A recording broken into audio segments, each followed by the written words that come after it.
Hello student, आज हम start करें क्लास 10th सब्जेक्ट साइंस का अनसोल्ड जो 2025 में हुआ। 2025 में जो सेट आया था वो आया था A24 CJ। तो इसमें देखते हैं क्या क्या कौन कौन से क्वेश्चन आए थे। इस पार्ट के अंदर हम सारे MCQ से सोल्व करेंगे विद डिटेल में। देखो, पहला पार्ट जो यहाँ पर रहेगा पार्ट ए। इस पार्ट ए में सब सेक्शन रखे फर्स्ट, सेकेंड एंड थर्ड। तो इस फर्स्ट सेक्शन में जो होगा केवल फिजिक्स के ही क्वेश्चन होंगे। सेक्शन सेकेंड में होंगे केमिस्ट्री के, और लास्ट सेक्शन में होंगे आपके बायो के। तो पहले फिजिक्स के पार्ट सोल्व करते हैं। इसमें यहाँ पर फर्स्ट क्वेश्चन बोला था क्या, the image of an object is found by a concave mirror is found virtual, erect and greater than the object, where should be position of object. देखो, इस क्वेश्चन में बोला गया कि कॉनकेव मिरर में किस पोजिशन में वर्चुअल एंड इरेक्ट इमेज बनेगी, कौन से ऐसा केस होगा। तो आपने पढ़ा होगा कि अगर कॉनकेव मिरर मेरे पास, जैसे मैंने माना कि कॉनकेव मिरर है ये, तो कॉनकेव मिरर में 6-7 केस होते हैं, ठीक है ना। इसमें क्या है, हमारे पास ये पोल है, क्या है पोल, ये मेरा फोकस, ये मेरा मान लो सेंटर ऑफ कर्वेचर, ये मान लो आप, है ना। इसमें क्या है, केवल एक ही केस होता है कि इसमें ना कॉनकेव मिरर में रियल एंड इन्वर्टेड इमेज बनती है। लेकिन इसमें एक केस होता है कि जहाँ पर क्या बनती है हमारी, ये वर्चुअल एंड इरेक्ट इमेज। कब बनती है वो, जब मेरा ऑब्जेक्ट कहाँ होगा, फोकस और पोल के बीच में होगा। तो जैसे यहाँ बना ये, इसमें क्या होगा, ये बनती कैसे, देखो हम यहाँ पर किसी भी इमेज को बनाने के लिए हम 2 रूल अप्लाई करते हैं। कौन कौन से, ये देखो मान लो कि पैरेलल, ये मेरे पास पैरेलल की, तो आ जाएगी फोकस पर। तो फोकस कहाँ, वो पीछे की तरफ, तो यानी कि ये ऐसे जाएगी इस टाइप से। एक हमने करेंगे क्या कि पोल से मान लो ये इधर की ओर गई ये, और इधर की ओर क्या होगी, ये इधर की ओर आ जाएगी ये वाली, ये गया इधर। तो इसमें क्या होगा, ये यहाँ आगे जाकर तो मिलेगी नहीं है, तो क्या करना पड़ेगा, इसे पीछे एक्सटेंड करना पड़ेगा इधर की ओर, ये जाएगी इधर की ओर। तो यहाँ पर क्या होगा, मैं दिखाता हूँ आपको, देखो यहाँ पर 1 मिनट, यानी पैरेलल गई, फोकस पे गई, ये यानी कि जगह मैं देखता हूँ इनको, यहाँ पर ये रे क्या होंगे, आगे जाने पर क्या होंगे, ये कभी मीट नहीं होंगे। तो मैं कह रहा है इसे पीछे की तरफ बैकवर्ड करेंगे, तो ये यहाँ के मिलेंगे यहाँ। तो मेरी इमेज कहाँ बनेगी, मेरी इमेज बनेगी यहाँ बिहाइंड द मिरर। तो इस केस में क्या होगी, ये इमेज क्या लगेगी, इरेक्ट, और ये क्या होगी, ऑब्जेक्ट से बड़ी होगी। तो कौन सा केस हुआ, यानी कि वर्चुअल एंड इरेक्ट इमेज हमारी कब बनेगी, जब मेरे पास ऑब्जेक्ट जो होगा, ये वाला ऑब्जेक्ट, ये ऑब्जेक्ट जो होगा, ये जब फोकस और पोल के बीच कहीं भी होगा, तो हमेशा जो इसकी इमेज बनेगी वो इरेक्ट बनेगी। कहाँ, बिहाइंड द मिरर, यहाँ पर। तो इसका ऑप्शन कौन सा ठीक होगा, द इमेज, तो यानी कि इसका होगा लास्ट वाला ऑप्शन ठीक। कौन सा, between the pole and principal focus, pole और प्रिंसिपल फोकस के बीच। क्वेश्चन नंबर सेकेंड में क्या बोला है यहाँ पर, the focal lens of A spherical mirror, thin spherical lens, मतलब एक तो बोलते इसने स्फेरिकल मिरर, और एक मेरे पास बोले थिन लेंस। इसकी जो फोकल लेंथ देखिए -15 centimetre. The mirror and lens are possible, यानी कि मिरर की भी और इस लेंस की भी जो फोकल लेंथ है कैसी है, निगेटिव। कैसी है, निगेटिव। तो आपको बताना कि इसमें कौन सा मिरर और लेंस पॉसिबल होगा। तो याद रखना, चाहे वो आपका स्फेरिकल मिरर हो और लेंस हो, अगर इसमें फोकल लेंथ निगेटिव होती है तो हमेशा कैसे बिहेव करेंगे वे, कॉनकेव, यानी बोथ आर कॉनकेव। तो इसका आंसर होगा शायद ए। देखो इसका एक्सप्लेनेशन यहाँ पे दे रखा, आंसर नंबर 2। ये कौन सा हमारा आंसर नंबर 2। देखो यहाँ पर क्या बोला, understand the focal length of convention. पहला, कॉनकेव मिरर में कैसी होती है focal length, negative. Convex mirror में कैसी होती है, पॉजिटिव। और कॉनकेव लेंस में, कॉनकेव लेंस जिसे बोलते हैं डाइवर्जिंग, इसमें फोकल लेंथ कैसी होती है, निगेटिव। जो हमारा कॉन्वेक्स लेंस होता है उसे बोलते हैं कन्वर्जिंग लेंस, इसकी फोकल लेंथ कैसी होती है, पॉजिटिव। तो यहाँ पर क्या एनालाइज करने के बाद ये कि हमें इन्फॉर्मेशन पता चल रही कि both mirror and lens have focal length is -15 centimetre. This means both must have negative focal lens. तो निगेटिव फोकल लेंस में तो कौन सा ऑप्शन ठीक होगा इसका, फर्स्ट वाला। दोनों कैसे होंगे, कॉनकेव। अगर बाई चांस यहाँ होता पॉजिटिव नंबर, तो हमारा होता है both convex. Question number 3, question number 3 में क्या बोला गया, which of the following lenses would you like at time of reading small letters found in dictionary। जैसे मान लो मतलब एक डिक्शनरी या बुक मान लो जिसमें लेटर्स के यहाँ बहुत छोटे छोटे हैं, ठीक है ना, तो उन्हें हम पढ़ने के लिए, रीड करने के लिए हम कौन सा लेंस यूज करेंगे और किस फोकल लेंथ का, इसमें बतानी है। तो इसके ऑप्शन कौन कौन से हैं, एक तो कॉन्वेक्स लेंस यूज करेंगे जिसकी फोकल लेंथ 50 सेंटीमीटर होगी, या फिर एक कॉन्वेक्स लेंस जिसकी फोकल लेंथ 10 सेंटीमीटर होगी, या एक कॉनकेव लेंस जिसकी फोकल लेंथ 50 और यहाँ पर दे रखी 10। देखो इसमें यहाँ पर क्वेश्चन आंसर नंबर 3, तो आंसर नंबर 3 में यहाँ देखो यहाँ पर क्या बोला गया, understanding the requirement of reading to small letter, यानी कोई भी चीज़ अगर मैं छोटी पढ़नी हो तो यू नीड मैग्नीफाइंग ग्लास। अगर हमें छोटी छोटी चीज़ देखनी होती है तो हम क्या यूज करते हैं, मैग्नीफाइंग लेंस यूज करते हैं, ठीक है ना, जैसे माइक्रोस्कोप वगैरह में होता है। तो जितने भी स्मॉल लेटर्स होंगे तो हम यूज करेंगे magnifying glass. A magnifying glass use converging lens, ताकि सारी की सारी रेज का फोकस केवल एक ही जगह हो, तो वो कौन सा लेंस करता है, कन्वर्जिंग लेंस, इसे बोलते हैं कॉन्वेक्स लेंस। तो इसलिए ये तो कन्फर्म हुआ कि हमारे पास कॉन्वेक्स लेंस चाहिए, लेकिन किस फोकल लेंथ का, आगे पढ़ते हैं यहाँ पर। To produce a magnified virtual and erect image, produce magnified virtual and erect image. So understanding the focal length and magnifying for a convex lens use for simple magnifier shorter focal length, कैसी length होनी चाहिए जिसकी, small focal length होनी चाहिए, और lens कौन सा, convex lens. तो देखो यहाँ पर इसमें ऑप्शन क्या था, कॉन्वेक्स लेंस, यानी कि दो ऑप्शन तो मेरे होने के नहीं है। तो स्मॉल लेटर्स की रीडिंग करने के लिए, स्मॉल चीज़ देखने के लिए हम यूज करते हैं हमेशा converging lens, that means convex lens. लेकिन कैसी फोकल लेंथ इसकी, स्मॉल फोकल लेंथ। तो यहाँ देखो फोकल लेंथ क्या है इसकी 50, यहाँ पर कितनी है 10, तो कम किसी फोकल लेंथ इसकी 10 की, यानी कि इसका ऑप्शन हमारे पास होगा सी ऑप्शन, ठीक।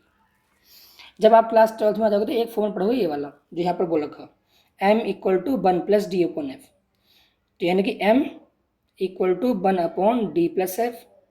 तो ये 1 मेरे पास क्या कॉन्स्टेंट, यानी कि जो मैग्नीफिकेशन होता है वो किसके प्रोपोर्शन होता है, फोकल लेंथ के, जिसकी फोकल लेंथ कम उसका मैग्नीफिकेशन ज़्यादा।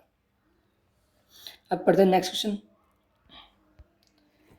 The part of human I forming the image of an object is, यानी कि ह्यूमन आई का ऐसा कौन सा पार्ट है जो कि ऑब्जेक्ट की इमेज फॉर्म करता हो, तो होता रेटिना।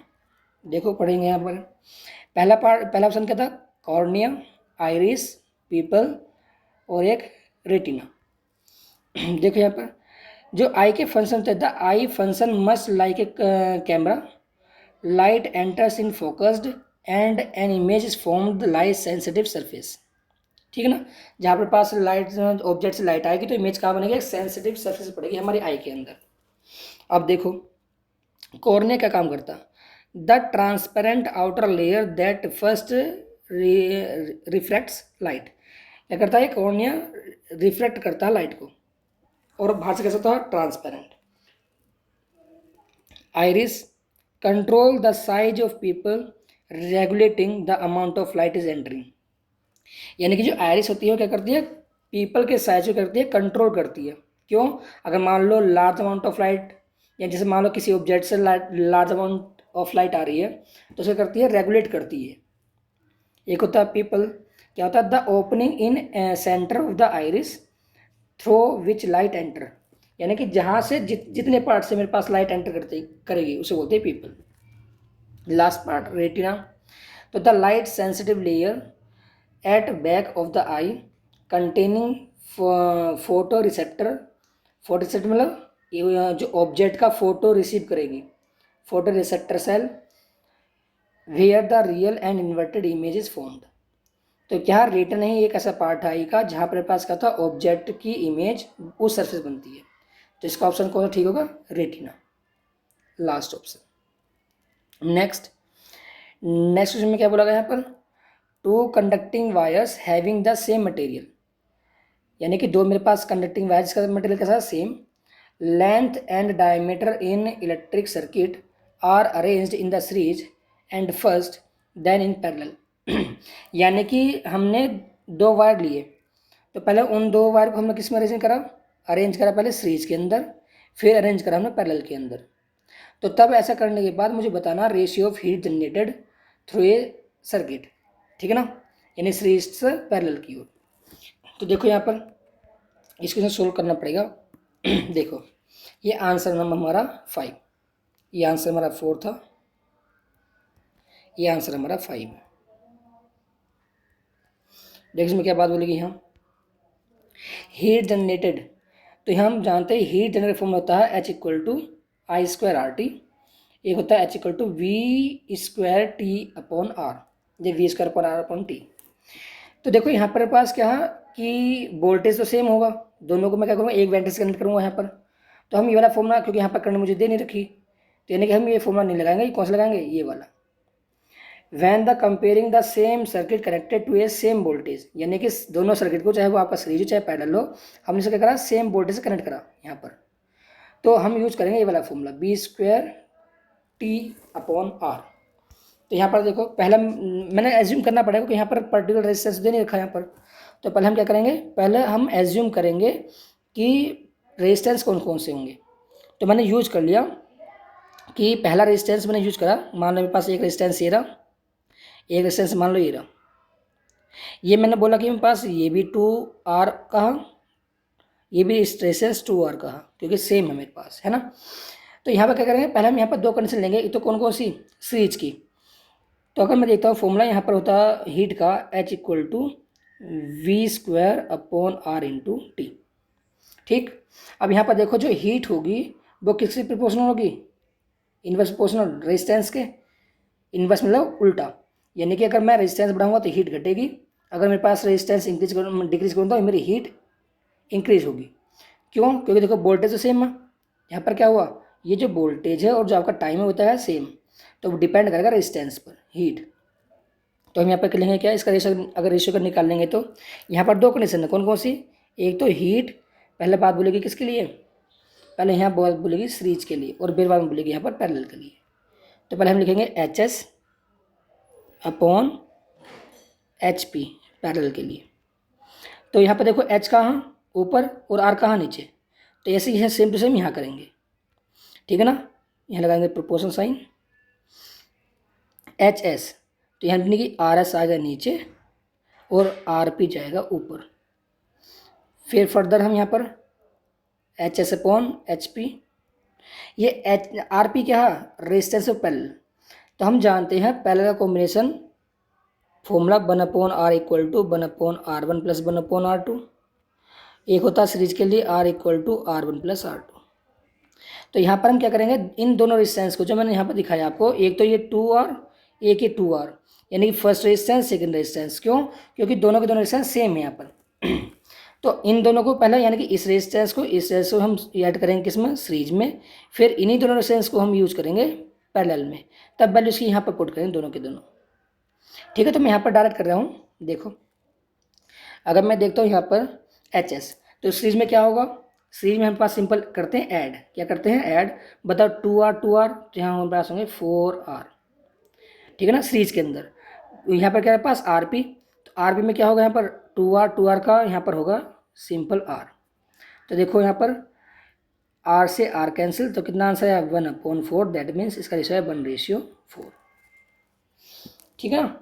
यानी देखो इस यहाँ पर कैसे सोल्व करते हैं इसको, इसको यहाँ पर इसके लिए, किसके लिए, पैरेलल के लिए, तो 1/r equal to 1/2r plus 1/2r। तो यहाँ पर इनका एलसीएम कितना होगा 2r, ऊपर भी कितना होगा 1/2, 2 से 2 कैंसिल, तो यहाँ पर जो r आएगा पैरेलल के लिए वो r ही आएगा जो मैंने यहाँ पर लिखा है, यहाँ पर ये वाला, ठीक। तो इसका आंसर क्या होगा 1/4, यानी कि दिस वन। अब यूज करते हैं कौन सा, 6 क्वेश्चन।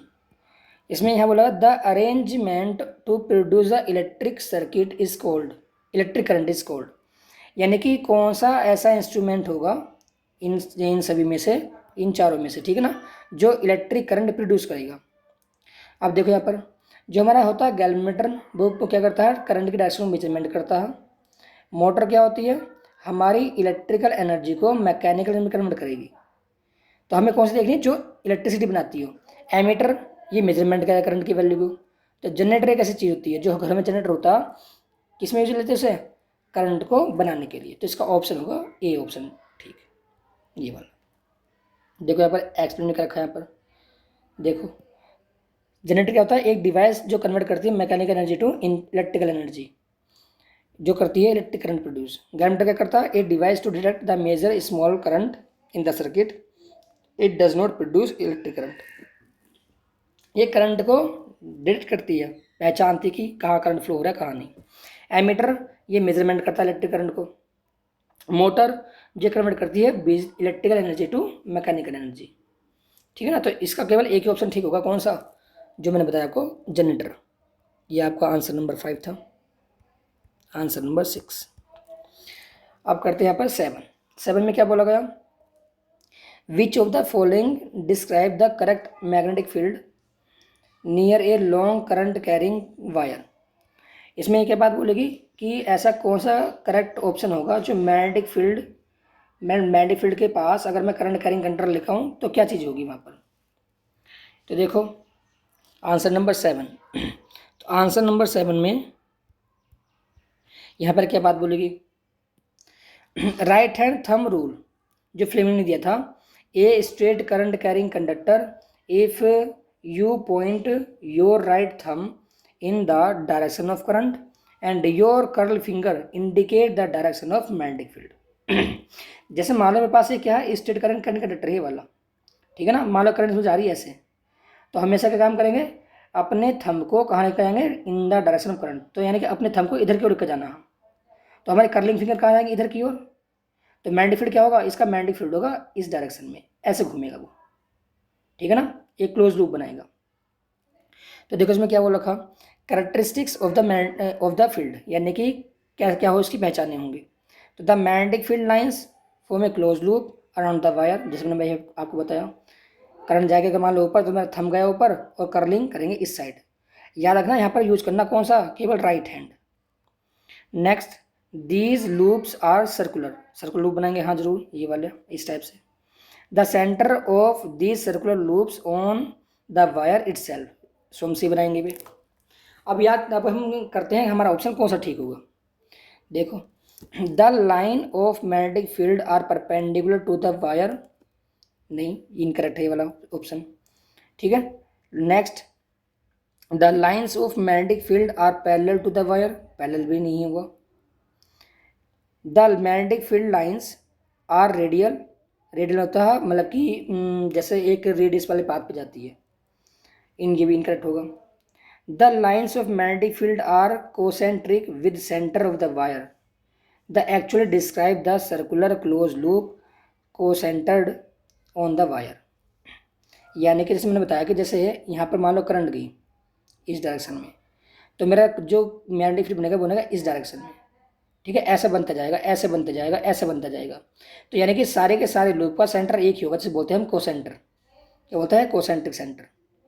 जो यहाँ पर बात बोलेगी ये वाला with the wire and the, ये कैसे बनाएंगे, क्लोज लूप बनाएंगे, सर्कुलर बनाएंगे, जो सेंटर्ड होगा वायर के यहाँ पर। तो इसका ऑप्शन कौन सा ठीक हुआ, डी ऑप्शन ठीक हुआ। कौन सा, ये D. The magnetic field lines are the concentred with the centre of the wire, ठीक है ना। और बाकी सब कैसे होंगे, रॉन्ग होंगे। अब सेक्शन बी के अंदर क्या, यहाँ पर है केमिस्ट्री के एमसीक्यू। देखो यहाँ पर क्या बात बोलेगी, पहले एमसीक्यू में 8 में, the solution turn red litmus into blue, the possible pH value of the solution. यानी कि रेड जो लिटमस था वो ब्लू में कन्वर्ट हो गया। तो हम जानते हैं जो किसी का एसिडिक नेचर हम मेजरमेंट करते हैं, ठीक है ना, और बेस, तो हम यूज करते हैं रेड लिटमस पेपर और ब्लू लिटमस पेपर। तो जब भी कोई रेड लिटमस पेपर ब्लू में कन्वर्ट होगा तो हम बोलेंगे उसका नेचर कैसा होगा, बेस नेचर होगा। अगर यहाँ पर होता ब्लू टू रेड तो इसे बोलते हैं हम एसिडिक नेचर। तो हम जानते हैं जो पीएच स्केल होता है वो, यानी कि उसमें होता है यहाँ पर न्यूट्रल 7, इससे इधर 7 से लेस देन, इधर 7 से ग्रेटर देन। तो जो 7 से लेस देन वैल्यू होगी पीएच वैल्यू, तो वो आएगा आपकी एसिडिक में, और जो आएगा 7 से ग्रेटर देन उसे हम बोलेंगे बेस नेचर।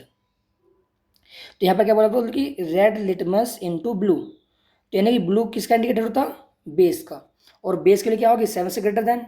तो यानी कि इसमें ऑप्शन केवल एक ही है जो 7 से ग्रेटर देन है, कौन सा 8। बाकी ये this one and this one indicate the acidic nature. तो यहाँ पर देखो बात बोली गई है आंसर नंबर 8 के अंदर। देखो इसमें क्या बोलेगी थ्योरी के अंदर, लिटमस टेस्ट कैसे होता है। Litmus paper is a indicator use to test the acidic और alkalinity of a solution. Red litmus turn to blue the presence of the base, जैसे मैंने आपको बताया था यहाँ पर बेस वाला कॉन्सेप्ट है। Blue litmus turn into read the presence of acid. अब यहाँ पर पीएच स्केल के बारे में सुनते हैं। द पीएच स्केल रेंज जो होती है वो 0 से 14 होती है, यानी कि जैसे यहाँ पर मेरे पास 7 है, यहाँ मेरे पास 0, यहाँ पर पास 14, तो ये मेरे पास होता है पीएच स्केल का 14। यहाँ पर पीएच स्केल की वैल्यू अगर इज लेस देन होगी 7 तो इंडिकेट द एसिडिक सॉल्यूशन। अगर पीएच की वैल्यू मेरे पास होगी 7 = 7 तो उसे बोले कैसा सॉल्यूशन होगा, न्यूट्रल सॉल्यूशन। अगर पीएच स्केल की वैल्यू 7 से होगी ग्रेटर देन तो हम क्या करेंगे, उसे इंडिकेट करेंगे बेसिक सॉल्यूशन। तो यहाँ पर देखते हैं जो ऑप्शन थे, इस जिसका पीएच वैल्यू क्या है 1 तो क्या बोलेंगे हाईली एसिडिक, 6 में बोलेंगे स्लाइडली एसिडिक, 3rd बोलेंगे एसिडिक, तो इस लास्ट सॉल्यूशन क्या है बेस। तो यानी कि रेड टू ब्लू के लिए बेस ही होगा, दैट मीन्स इसका आंसर होगा डी। नेक्स्ट क्वेश्चन नंबर 9 में क्या बोला, zinc powder reacts with dilute sulphuric acid यानी कि H2SO4 to release which of the following gas. यानी कि अगर मैं जिंक को यानी कि Zn को अगर मैं सल्फ्यूरिक एसिड से रिएक्ट करता हूँ तो बनता है ZnSO4 + H2, ठीक है ना। तो ये क्या हुई H2 गैस में क्या हुई रिलीज होगी यहाँ से, तो इसका ऑप्शन डी ऑप्शन ठीक होगा। देखो यहाँ पर इसका सॉल्यूशन आंसर नंबर 9 शायद, हाँ। देखो इसमें क्या बात बोली गई है, तो देखो यहाँ chemical reaction, this is a typical single displacement reaction, क्योंकि यहाँ पर एक ही एलिमेंट का डिस्प्लेस होगा। Which more reactive metals zinc displace the hydrogen from an acid, ठीक। यहाँ पर देखो क्वेश्चन ZnH2SO4 जब दोनों को हम करेंगे रिएक्शन करेंगे यहाँ पर तो क्या होगा, जिंक रिप्लेस करेगा हाइड्रोजन को, तो हाइड्रोजन गैस क्या होगी अलग निकल जाएगी, तो ZnSO4 यानी कि जिंक सल्फेट यहाँ पर बन जाएगा। एक्सप्लेन, देखो zinc is a metal that more reactive than hydrogen. अगर होता लेस रिएक्टिव तो ये रिएक्शन मेरी पॉसिबल नहीं होती, लेकिन क्या होता है जिंक जो होता है वो हाइड्रोजन क्या होता है हाईली रिएक्टिव होता है, तो क्या करेगा ये जिंक रिप्लेस कर देगा हाइड्रोजन को, ठीक है ना। और क्या होगा यहाँ पे देखो रिप्लेस भी कर दिया, ये हाइड्रोजन गैस अलग निकल गई यहाँ से। Next, when zinc react with dilute acid it डिप्लेस hydrogen gas and forms salt. ये सॉल्ट सब टाइप, जैसे मान लो NaCl ये भी एक सॉल्ट, जैसे यहाँ पर ZnSO4 ये भी एक सॉल्ट, KCl ये भी एक सॉल्ट, ठीक है ना, यानी सारे सारे सॉल्ट होती है। इसके बाद ऑप्शन देखते हैं, ऑक्सीजन ये तो प्रोड्यूस होने की नहीं सेक्शन के अंदर, ये भी प्रोड्यूस नहीं होगी, ये भी प्रोड्यूस नहीं होगी, कौन सी प्रोड्यूस होगी केवल ये हाइड्रोजन गैस, तो इसका ऑप्शन कौन सा ठीक होगा लास्ट ये ऑप्शन, और इसमें कौन सा था ये D. Question number 10, question number 10 में देखो क्या बोला गया, इसमें यहाँ पर ये बात बोली गई, the general formula of alkaline alkene is, कौन सा होगा इसका फॉर्मूला, तो इसमें देखें कौन कौन सा ऑप्शन ठीक होगा। तो हम जानते हैं क्या, कुछ फॉर्मूले जानते हैं, एल्केन्स का फॉर्मूला जो होता है सैचुरेटेड हाइड्रोकार्बन के लिए, और ये एल्कीन्स और एल्काइंस ये इसका फॉर्मूला होता है, ये होते हैं अनसैचुरेटेड हाइड्रोकार्बन के लिए।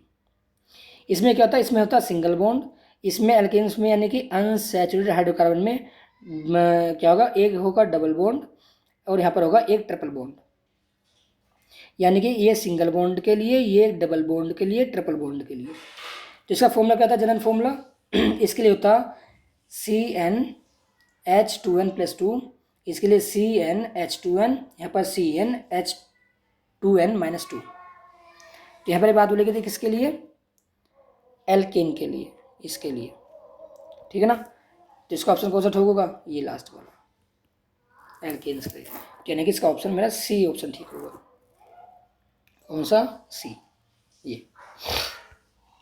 इसको पढ़ लेना यहाँ पर।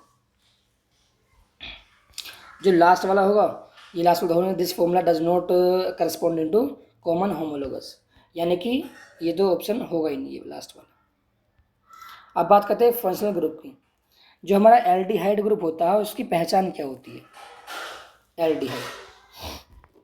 तो कुछ आंसर नंबर 11 देखो, एल्डिहाइड ग्रुप। तो देखो फंक्शनल ग्रुप क्या होते हैं। The functional group are the specific group of atom with molecules that responsible for the characteristic of chemical reaction of those molecules. तो हम देखो ऑप्शन एनालाइज करते हैं। जो हमारा पहला ऑप्शन है OH, तो this is the hydroxyl group characteristic of the alcohol, यानी कि OH ग्रुप होगा वो केवल अल्कोहल के लिए होगा, किसके लिए, एल्कोहल के लिए। ये तो होगा नहीं, हमें ढूंढना क्या, एल्डिहाइड। एक होता है ये सिंगल बोल्ड CHO, ठीक है ना, या फिर ऐसे बोल लिख सकते हैं। This is the aldehyde functional group also known as the formal group. It consist of the carbonyl group C double bond O bounded a hydrogen atom and R group another hydrogen atom the formaldehyde. ये वाला ये होता है किसके लिए, कार्बोनल group के लिए with A chain, जिसे बोलते हैं कीटोन ग्रुप। क्या बोलते हैं, कीटोन ग्रुप। ये क्या होता है, COOH, हम कहते हैं कार्बोक्सिल ग्रुप, ठीक है ना, कार्बोक्सिलिक एसिड के लिए। तो इसका ऑप्शन कौन सा ठीक है, एल्डिहाइड के लिए, एल्डिहाइड का होता है CHO, ये वाला। तो इसका ऑप्शन कौन सा ठीक होगा, B वाला ऑप्शन ठीक होगा, यानी कि दिस वन। अब यहाँ पर 12 के अंदर विच of the following metal displace the hydrogen from acids, यानी कि ऐसी कौन सी चीज़ होगी जो हमारे पास हाइड्रोजन का वगैरह डिस्प्लेस करेगा। तो इसका होगा शायद MgZn, ये फर्स्ट वाला। देखते हैं answer number 12। Answer number 12, answer number 12। देखो यहाँ बात बोली क्या, मैं क्वेश्चन समझा दूँ एक बार और। बीच ऑफ द फॉलोइंग मेटल, यानी कि जो नीचे यहाँ पर मेटल दे रखे हैं ये सारे के सारे मेटल, ठीक है ना, ऐसा कौन सा मेटल है जो डिस्प्लेस करेगा हाइड्रोजन फ्रॉम एसिड, एसिड से हाइड्रोजन को।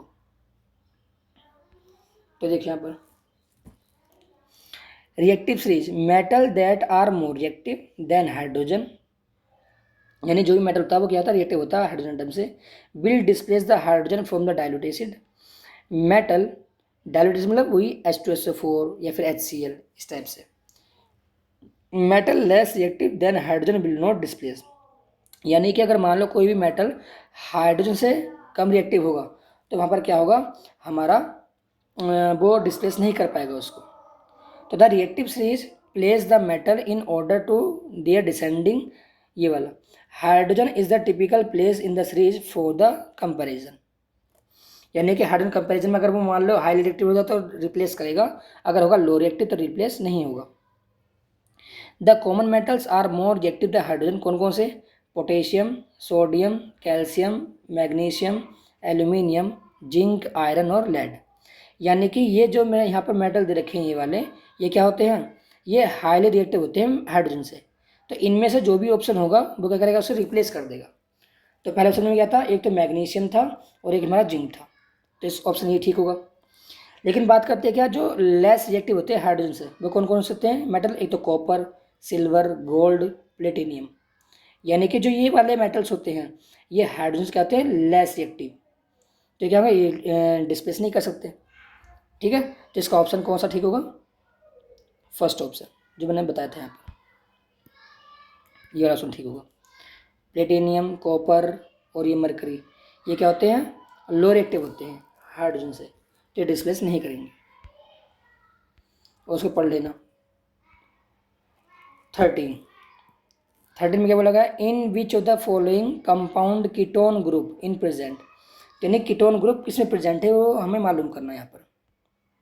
तो ये आंसर नंबर 13।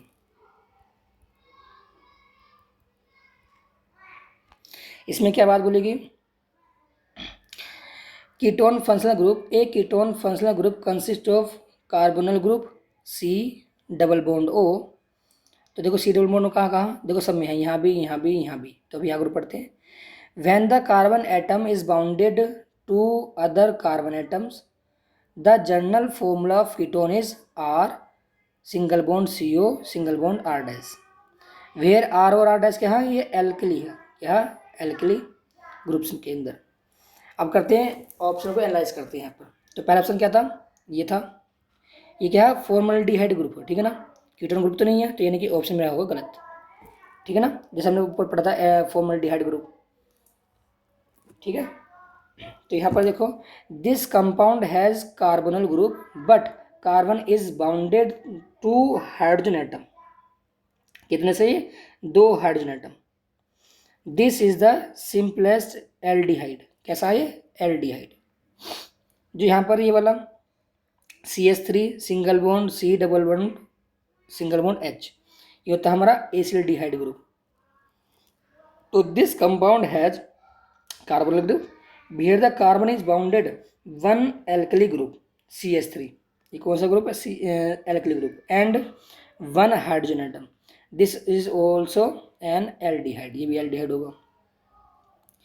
अब बात करते हैं ये वाला CH3C डबल बॉन्ड OH, तो ये में पास होता है एसिटिक एसिड का।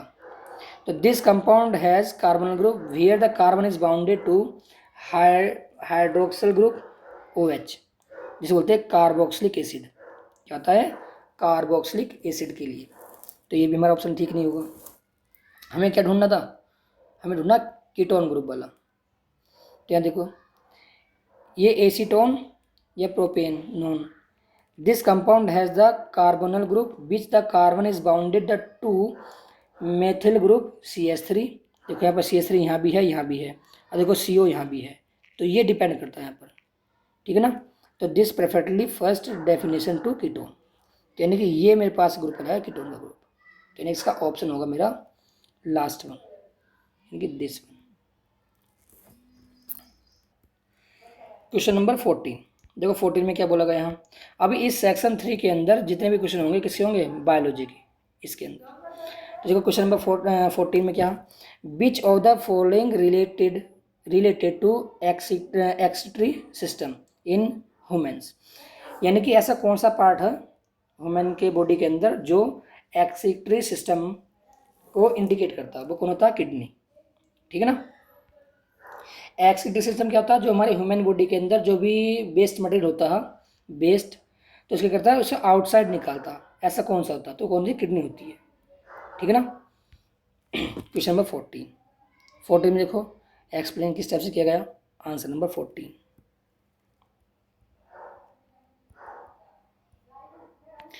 इस एक्सप्लेन क्या होगा, अगर मान लो कोई क्वेश्चन में घूम फिर के आएगा इन MCQ पर, ठीक है ना, तो वो ठीक हो जाएगा आपको। तो देखो एक्सक्रीटरी सिस्टम क्या होता है, the excretory system is the biological system that removes excess unnecessary material from the body fluids of an organs, helping the maintaining internal chemical homeostasis and the prevent the damage of the body. It is primary function to the filter waste product from the blood and expel them from the body. मतलब कहने का meaning इसका यही हुआ, body part के अंदर जितना भी वेस्ट फ्लूइड होता है, वेस्ट मटेरियल होता है, ठीक है ना, उसे बाहर निकालने के लिए और अपने बॉडी को मेंटेन करने के लिए, ठीक है ना। तो जो भी हम वेस्ट मटेरियल को आउटसाइड निकालते हैं वो किसके हेल्प से निकालते हैं, तो फर्स्ट ऑप्शन, अगर मान इसमें वो रखा है स्टमक, तो स्टमक के बारे में क्या क्या बात बोल लिखी है यहाँ पर, the stomach is the part of the digest system, ये किसका पार्ट है, डाइजेस्ट का, लेकिन हमें निकालना एक्सक्रीटरी, तो ये तो हो जाएगा आपका रेंग, फर्स्ट वाला ऑप्शन, ठीक है ना। सेकंड क्या, spleen, the spleen is the part of the lymphatic system, play the role the immune system के लिए, किसके लिए होता है, इम्यून सिस्टम के लिए, तो ये भी मेरा रॉन्ग ही होगा। अब बात करते हैं हार्ट की, तो heart is the central organ of the circulatory system, ये किसका होता है, सर्कुलेटरी का। लेकिन बात करते हैं किडनी, तो किडनी कैसा होता है हमारा, एक्सक्रीटरी सिस्टम का, ठीक है ना, जो कि हम क्या करता, they filter the blood to remove the waste product like urea, uric acid, और हमारा ये creatinine, excess of salt and water forming urine, तो ये सब मेरे पास आउटसाइड करता है ये वाला, तो इसका ऑप्शन कौन सा ठीक होगा, लास्ट वन, किडनी। अब बात करते हैं क्वेश्चन नंबर 15 की। 15 क्या है, during the process of respiration the break down of glucose into the pyruvate takes place in. तो कौन सा इसका होगा ऑप्शन बी ऑप्शन, साइटोप्लाज्म। ये देखो इसमें 15 में, यानी कि मुझे क्या करना है इसमें, ऐसा पार्ट मुझे फाइंड आउट करना जो कि क्या काम करेगा, ब्रेक डाउन करेगा ग्लूकोज को पायरुविक एसिड के अंदर, पाइवरेट एसिड के अंदर। तो देखो यहाँ पर एक्सप्लेन के लिए 15, तो देखो यहाँ पर 15 में आंसर नंबर ये 14, ये 15, आंसर नंबर 15। क्या बोला गया यहाँ पर, ये बोला सेलुलर रेस्पिरेशन क्या होता है।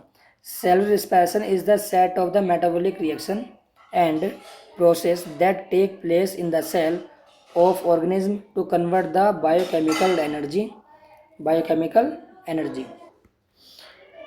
metabolic reaction and process that take place in the cell of organism to convert the biochemical energy from the nutrients into ATP and from the nutrients in ATP, and they release the base product into the involves the several stages।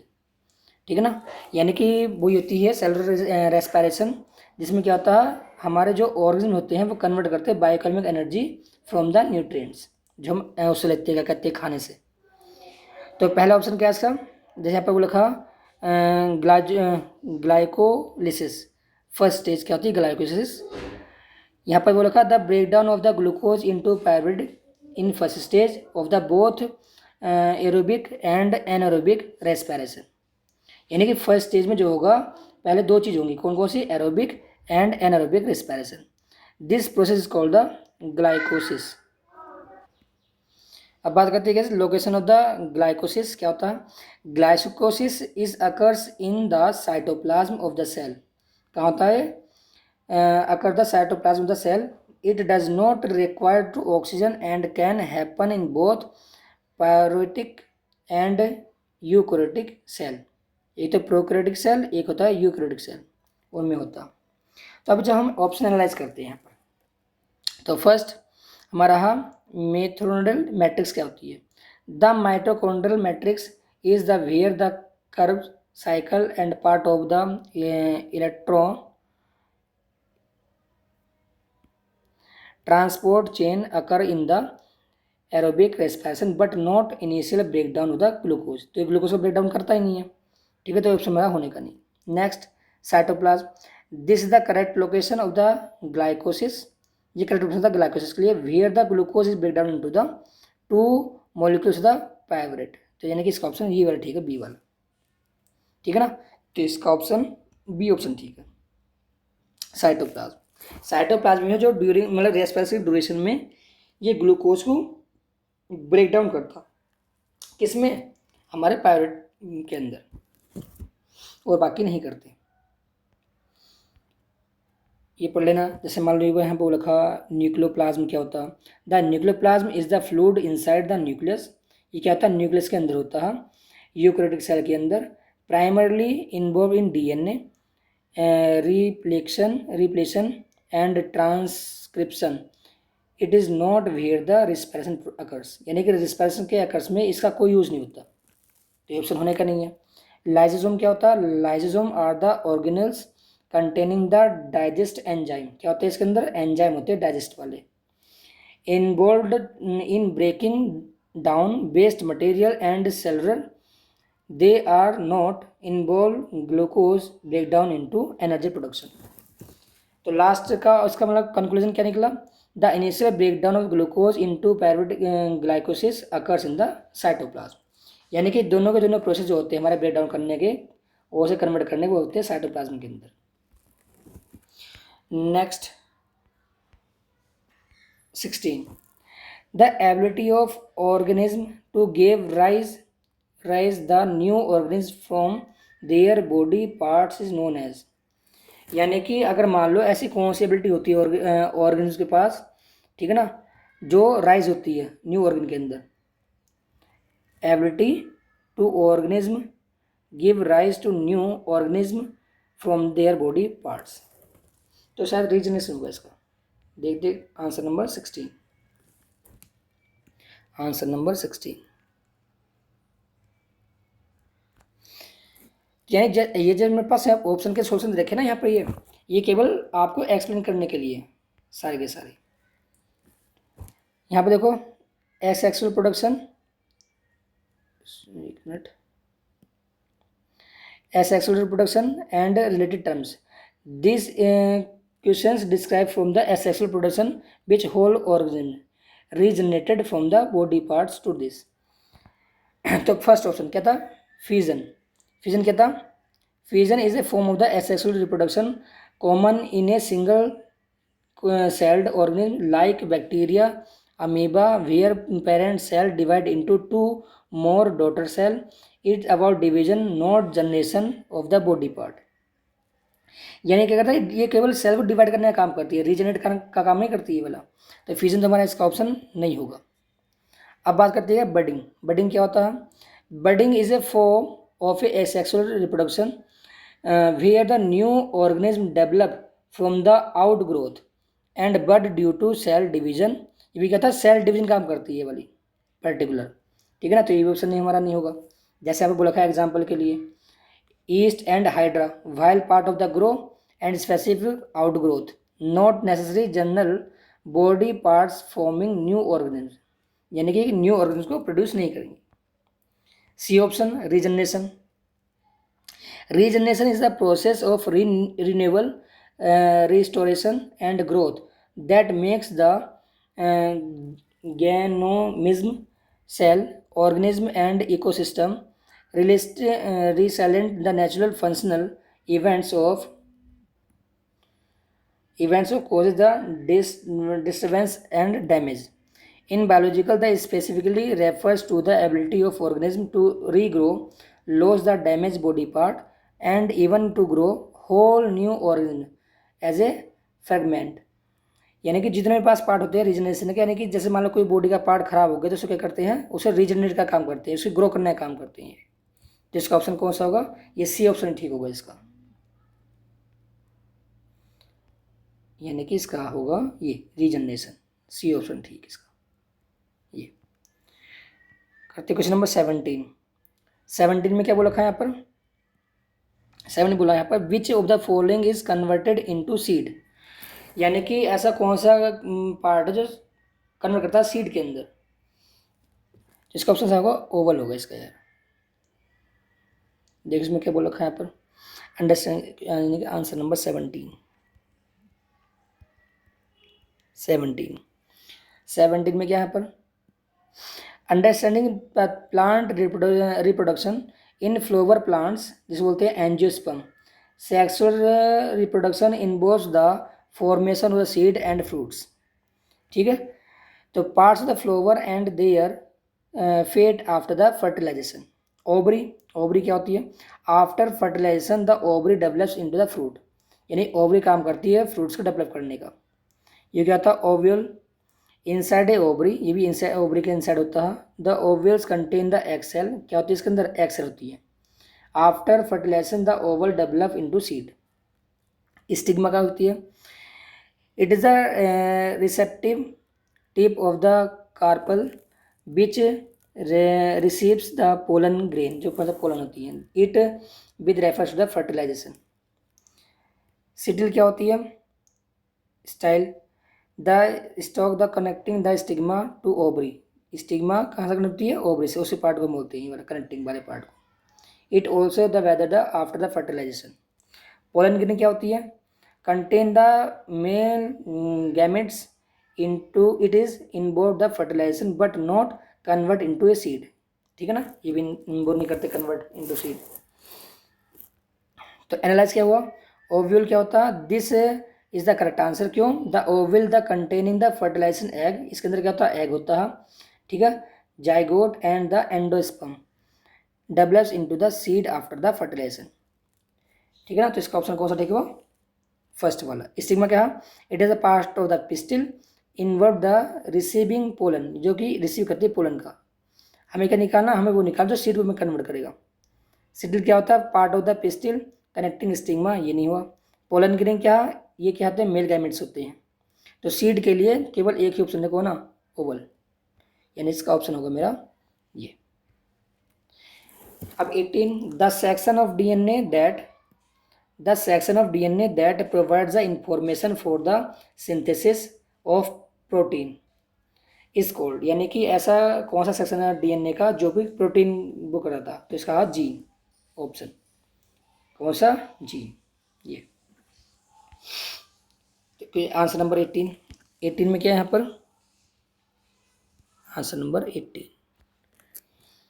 तो देखो यहाँ पे क्या बोला, DNA is the blueprint of the life carrying the all genetic instruction for the development, functional growth and reproduction, all known as the organism and many viruses.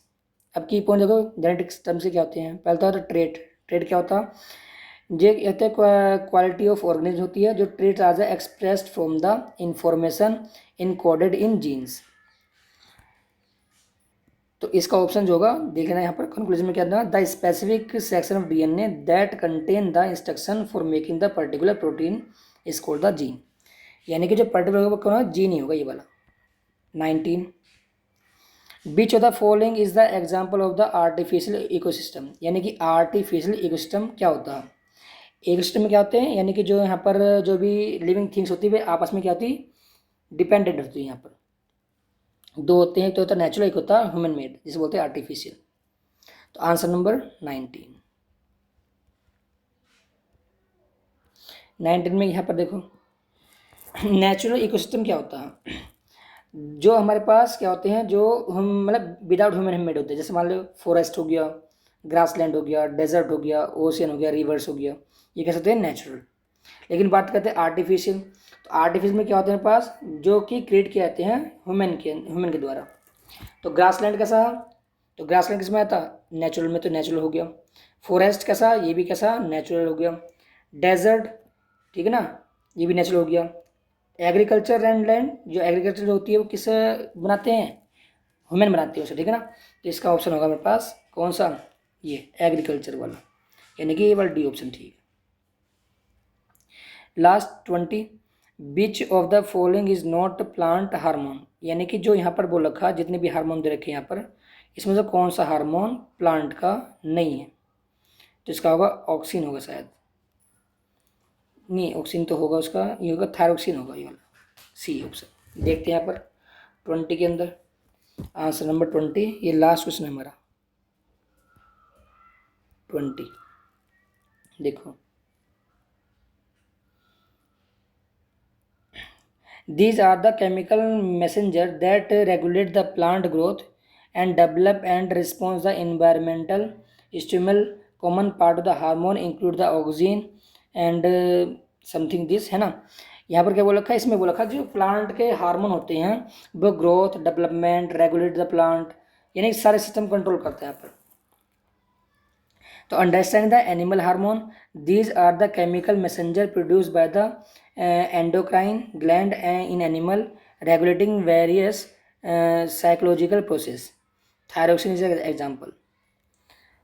अब यहाँ पर देखो, ऑक्सीजन क्या होता है? A well known plant hormone primarily involve the cell elongation, apical dominance and root formation, यानी कि root formation में, एपिकल डोमिनेंस में इसका काम होता है ऑक्सीजन का।